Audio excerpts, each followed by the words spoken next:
ಕನ್ನಡ ರಾಜ್ಯೋತ್ಸವ ಅಂದ್ರೆ ಬಂದ್ರೆ ರಜಾ ಮಜಾ ಅಲ್ವಾ?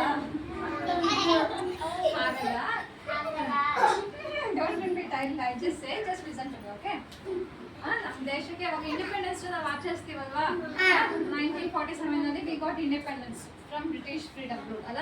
ಹಾಗೆ ಆಫ್ಟರ್ ಫ್ರೀಡಮ್ ಏನಾಯ್ತು, 1947 ನಮಗೆಲ್ಲ ಸ್ವಾತಂತ್ರ್ಯ ಬಂದ್ಮೇಲೆ ಭಾಷೆ, ಯಾವ್ಯಾವ ಭಾಷೆ ಯಾರು ಮಾತಾಡ್ತಾರೆ ಭಾಷಾವಾರು ವಿಂಗಡಣೆ ಆಗೋಕ್ಕೆ ಶುರು ಆಯಿತು. ಇಡೀ country, all over the country they started dividing according to the languages we speak, right?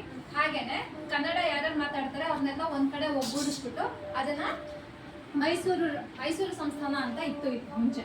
ಆ ಮೈಸೂರು ಇವಾಗಲೂ ಇದೆ, ಇಲ್ಲ ಅಂತಿಲ್ಲ, ಬಟ್ ಕರ್ನಾಟಕ ಅಂತ ಇವಾಗ ನಾವು ಹೊಸದಾಗಿ ಹೆಸರು ಕೊಟ್ಟಿದ್ದೀವಿ. ಮುಂಚೆ ಮೈಸೂರು ರಾಜ್ಯ ಆಯಿತು ಯಾವಾಗ 1956 ನವೆಂಬರ್ 1ರಲ್ಲಿ ಕನ್ನಡ ಭಾಷೆ ಮಾತಾಡೋದನ್ನೆಲ್ಲ ಸೇರಿಸ್ಕೊಂಡು ಮೈಸೂರು ರಾಜ್ಯ ಅಂತ ಮಾಡಿದ್ರು.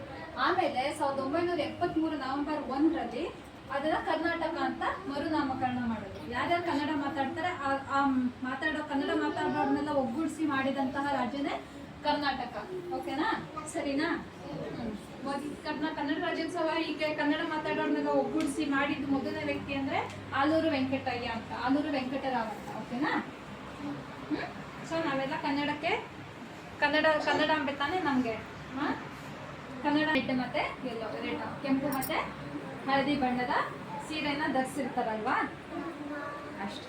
ಕನ್ನಡಂ ಗೆಲ್ಗೆ, ಸಿರಿಗನ್ನಡಂ ಬಾಳ್ಗೆ, ಸಿರಿಗನ್ನಡಂ ಗೆಲ್ಗೆ, ಸಿರಿಗನ್ನಡಂ ಬಾಳ್ಗೆ, ಸಿರಿಗನ್ನಡಂ ಗೆಲ್ಗೆ.